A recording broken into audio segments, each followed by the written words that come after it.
La fundación de Roma se encuentra marcada por dos fechas importantes, la fundación mítica y la fundación científica. La fundación mítica data en el año 753 a.C., con el relato mitológico de Rómulo y Remo.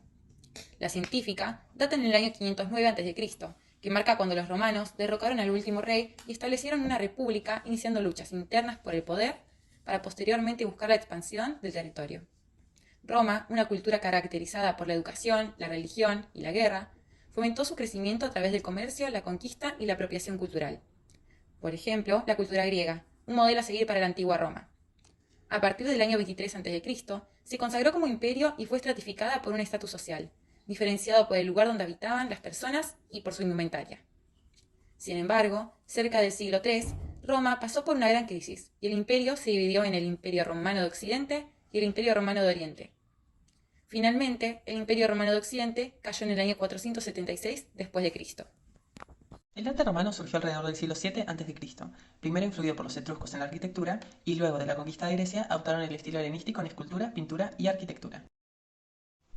Los romanos se destacaron en arquitectura por su monumentalidad e influencia, siendo conocidos por el uso del arco, la bóveda y el hormigón, que permitió construir espacios amplios y estructuras resistentes, como lo son el Coliseo, templos, anfiteatros y distintos tipos de viviendas. En la escultura, los romanos se enfocaron en un estilo realista, compuesto por retratos detallados que mostraban imperfecciones y signos de edad notables. Esto se puede ver en la imagen del busto de Julio César del siglo I a.C. El uso de las pinturas murales era común en villas y domus, donde se representaban paisajes y escenas mitológicas. Esto se puede observar en el mural de la Villa de los Misterios que se encuentra en Pompeya. La función del arte era pragmática y simbólica, centrada en la glorificación del poder y la religión. Es por esto que los emperadores la utilizaban para consolidar su poder y promover su divinidad. Un ejemplo es el Ara Pacis, que fue un altar dedicado al emperador Augusto. El mosaico era utilizado para cubrir los suelos de las villas de los más ricos, mostrando escenas decorativas y de la vida cotidiana, como lo eran los combates de los gladiadores. De esta manera, el arte en Roma era una poderosa herramienta política y religiosa, que reflejaba la grandeza y el estatus social. La toga surgió en un contexto cultural y artístico profundamente influenciado por las herencias etruscas y griegas. Fue moldeado por las necesidades sociales, políticas y religiosas. Es considerada una de las prendas más emblemáticas del Imperio Romano y además de ser símbolo de la identidad romana, también es utilizada como una representación de la autoridad, la ciudadanía y los roles sociales. Estaba fabricada a partir de una pieza de tela de forma ovalada, compuesta por pliegues voluminosos que requerían de una cierta habilidad para colocarla. Es por esto que a menudo se contrataba un esclavo especial para la colocación de esta.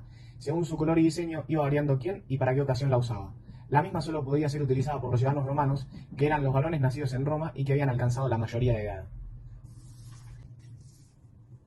La toga seleccionada en esta imagen pertenece a la estatua conocida como Augusto de Via Vicana, que data de entre el 20 y 10 a.C.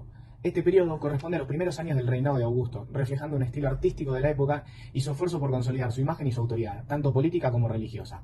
En la estatua, el emperador Augusto se ve representado usando lo que creemos es una toga praetexta, la cual la llevaban a menudo los emperadores. Era blanca, con una banda púrpura o roja en el borde, la cual era un símbolo de nobleza y poder, reservado para magistrados y emperadores. La misma se encuentra drapeada de manera que acentúa la figura del emperador, creando pliegues elegantes y dinámicos, que sugieren movimiento y dignidad. Además, en la escultura se puede distinguir que lleva puesta una túnica Pontifex Maximus. La misma era la vestimenta básica para los sacerdotes de Roma. Era de color blanca, la cual simbolizaba pureza, divinidad y autoridad religiosa. Podemos ver que no se distinguen decoraciones elaboradas, lo que enfatiza la sobriedad y seriedad del emperador. También se puede distinguir que lleva puestas unas sandalias, lo que denotaría su posición en el caso de los emperadores si las mismas fuesen confeccionadas en cuero. En resumen, la toga fue un elemento clave en la vestimenta de la antigua Roma, desempeñando un papel funcional y en la sociedad y cultura romana. La toga del emperador Augusto en la escultura simboliza su estatus como líder y representaba los derechos y privilegios de los ciudadanos romanos. En este análisis permite comprender la importancia de la toga como un reflejo de las normas culturales y políticas de la época, y cómo influye en la historia romana.